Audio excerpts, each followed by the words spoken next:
So, at the weekend, we had the first of 23 races for the 2021 Formula One season, and what, in my opinion, was a very, very exciting race. And if this is a sign of things to come, I am certainly looking forward to the season, aren't you, Dylan?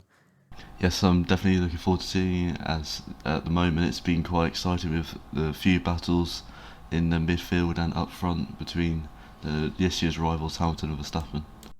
Yeah, I'd agree with you that Verstappen versus Hamilton was incredible. It was the main focus of the race, and whether you're a Verstappen fan or a Hamilton fan, you can't deny it was a brilliant battle because it was, the final lap. Verstappen was in. He finished what was it, 0.7 seconds behind Lewis. It was Yes, he was in the DRS zone yeah, for the last bit. an incredible battle the whole way through the race. So yeah, it was good. Bottas he was nowhere to be seen, was he? I mean, he was 15 No, seconds he off. was he was like 20 Yeah, seconds, 15 seconds off. he wasn't really in the fight. And McLaren and Ferrari, they were close. There was a good battle between, was it Leclerc and Norris that we saw? Yeah, I think it was between them two. So the Ferrari have clearly done some good things with their car this year, as they now back towards the front of the field, fighting now with McLaren. So it's good to see that they're not awful anymore compared to last year. So they're actually having some good battles instead of coming dead last like Williams. Yeah, I'd agree with you there. It was a really, really, really good battle between a lot of teams, actually. Aston Martin, definitely a big disappointment of the weekend, but we'll get on with that. Get onto that later on, of course. But the first thing we need to do is compare our qualifying predictions with the results from qualifying. And in qualifying, I predicted Max Verstappen to get pole, with Lewis Hamilton in second and Daniel Ricciardo to come third. Sadly, that didn't happen. Verstappen got pole, Hamilton got second, but Bottas, rather predictably, if you look at last year's results, got third. I mean, it was a bit wishful thinking. McLaren came sixth and seventh. What did you predict, Dylan? I predicted Verstappen to get pole, Hamilton to slip behind him in second, and Norris to get third. But like you, I got the Verstappen and Hamilton. Norris was P4, I believe, and so Bottas managed to get a last or the first slot in the second row. Yeah. And in the race, I predicted Verstappen to get the win, which, of course, if you know anything that happened, it did happen. And Verstappen also Hamilton got P2. But, sorry, I just realised I completely messed up there. Verstappen did not win the race. Hamilton won the race. So I got this completely wrong. Verstappen, Hamilton, Norris was my predictions. But Hamilton, Verstappen, Bottas was what I predicted to happen. What I didn't predict to happen. So yeah, I messed up presenting that. I messed up predicting that. That's 0 out of 3. What did you predict, Dylan? I predicted Hamilton to take the lead off Verstappen and Verstappen to come second, and I went for a wild guess with the Ferrari or Sainz coming third. I managed to get the Hamilton and Verstappen, but Bottas got the last slot on the podium, and Sainz, I don't know where he was, near the bottom of the field, I think. Yeah, I don't know where Sainz came. He definitely came in the points. I'd say I think it was about 5th or 6th. He did quite well actually. So but definitely nowhere near the podium. And Dylan did a lot better than me. But even in presenting, he did a lot better than me. Just a lot better all round on the race side of things. But yeah, we're back true to form and not getting everything right when it comes to predicting what's going to happen in the race. I don't think we had that a single time last year, did we? No, we And didn't have it. Well, now it's on to a little segment we've come up with over the winter. It took us the entire winter to think of this. Yep, all 4 months of it. We've created our own drivers and constructors championship, and the clue's in the name there. So rather than top 10, we've done top 3, and we're not just going to award it like the races. We're not just going to go in race order. We're going to choose our top 3 drivers and our top 3 teams, and award them 4 points for first, 2 points for second, and 1 point for third. So, Dylan, let's start off with you. Who do you think, what's your top 3 drivers of the weekend? on the weekend, I'm going to go with Perez after having starting in the pit lane. He managed to do pretty well to come back into 5th. I would have said that probably Hamilton was probably very good, having a good battle with Verstappen, and also I'm going to go with Verstappen as well because he also did very well, although having gone a bit too wide on the corner to overtake Hamilton. I still think he did a pretty good job and was very good over the weekend. Yep, that is a good prediction. That's a good lineup for you. I do agree with that. But I think that my driver of the weekend, I'm gonna give it to. I think I'm going to give it to Verstappen.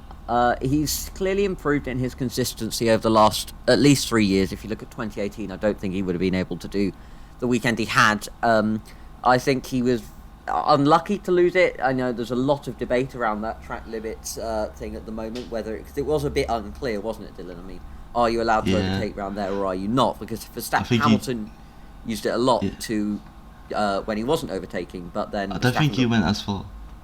I think Verstappen went slightly further over the curve than Hamilton did. So they all went four wheels off the track. But I mean, it's still a pretty controversial thing, and we'll have to see what happens with that. But it's an interesting debate. But I still think Verstappen. I think he deserved the win. But I think he is definitely my driver of the weekend. Followed by I think I'm going to go for Norris in second. He had a really strong weekend, and Perez in third. I also think really, really good battle. And if I had to give it to fourth, I would probably give it to Hamilton. You know, he managed his tyres incredibly well in his final stint. But I do think that Perez, restarting the car after a really flustered formation lap and to get up to P5 was a very solid drive on his Red Bull debut. And now for the constructors, Dylan. Who do you think are your top three constructors? I think Ferrari is going to be my number one, because they had a pretty strong qualifying and race result.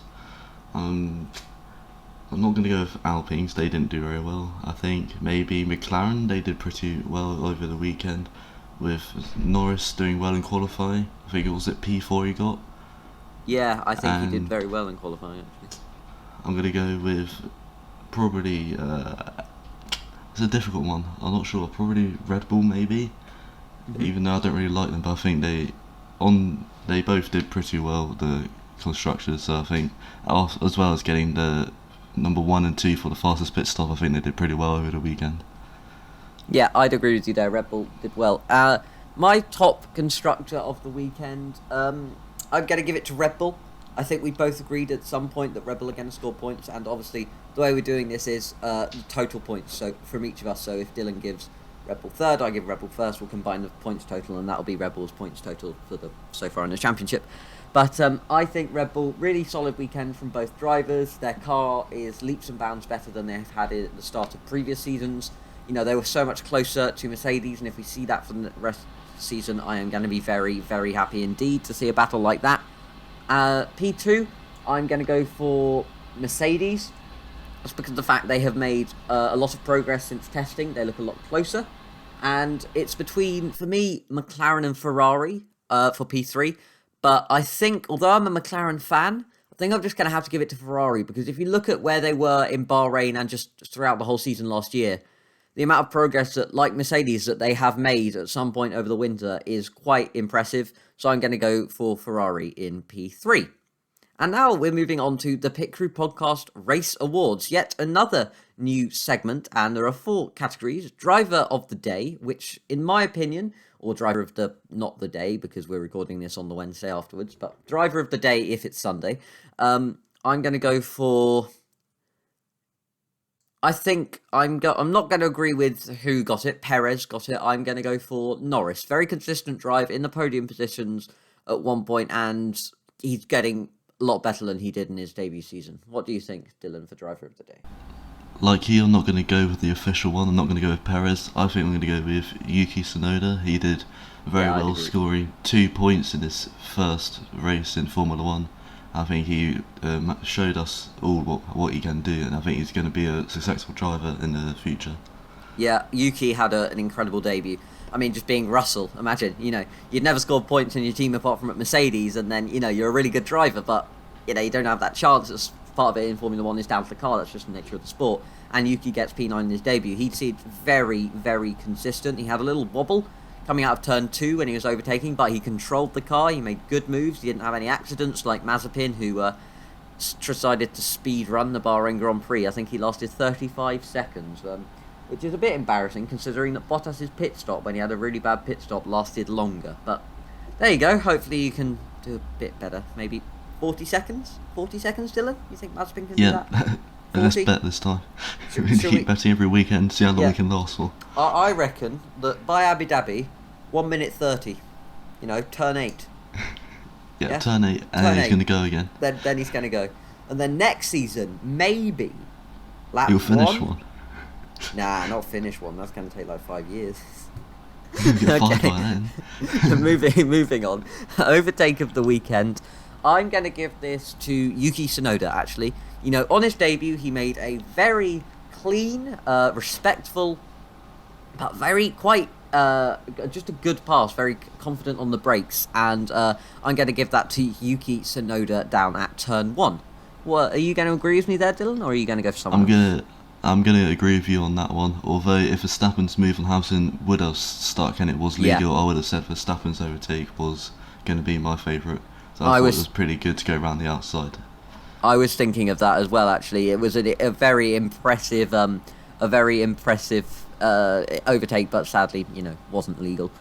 Biggest surprise of the weekend, I am going to go with actually another man who we've been talking about a lot, Yuki Sonoda. It is his debut, and I know we've been talking about him a lot, but I think he genuinely deserves to get biggest surprise because I was expecting him to do well. He's got form in F2 and junior categories, but not points in an AlphaTauri car that's mid of the pack. Compared to Pierre, I know he retired on no fault of his own, but he had a consistent race, so I'm going to give that to Yuki Sonoda. What do you think, Dylan? I think I might have to agree with you. I don't think anyone else really stood out with me for the biggest surprise. No other drivers did very incredible, so I think I'm going to go with you and say that Yuki is going to be the biggest surprise with doing very well in the race. And biggest disappointment for me, Aston Martin. There was a lot of hype around that team, especially over the car launch when they released that striking livery, Bond collaboration, the fact that it's Aston Martin, an iconic brand, but they just didn't deliver. P10, Lance Stroll got overtaken by Yuki, and Vettel decided to try and reenact Silverstone 2019, but this time on Ocon. He said Ocon moved, but Ocon moved about a millimetre. He didn't move at all. Vettel had a horrible weekend. He got 5 penalty points on his licence as well for lots of things. He started from the back due to ignoring yellow flags. So I'm going to go Aston Martin, biggest disappointment. What do you think, Dylan? I'm going to go with the driver of Aston Martin, of Sebastian Vettel. He did not perform very well at all. He should have done a lot better, especially with causing the incident with Ocon. He definitely should have stayed on to the inside instead of going behind him. So I'm going to go that he was the biggest disappointment for me, not performing very well like he should be. Yeah, I agree with you there. I hope he improves. I like Vettel, but his form isn't improving. It might just be, getting on a bit. He's lost his touch that he had at Red Bull and Ferrari in the earlier years. But next weekend, or in 3 weeks' time, we have Imola. For a return to Imola after the one-off we had in 2020. I like Imola as a track. It's fun to drive. It's historic. We had Senna's accident in 1994. So it's a historic track. It's a good track. I'm looking forward to that one. We'll do our predictions for that one. I think, would you say that Mercedes may be better suited to that track? I think they might be slightly better suited. I hope they are anyway, but I still think that Verstappen's car is going to be better, so yeah, he'll probably get the win. Well, they've got 3 weeks to do upgrades, so we'll have to see what happens on the weekend of the Italian Grand Prix, or they called it something else. I don't know. Imola. We'll have to see what happens at Imola in 3 weeks' time. But for now, I've been Ed. And I've been Dylan. Bye-bye.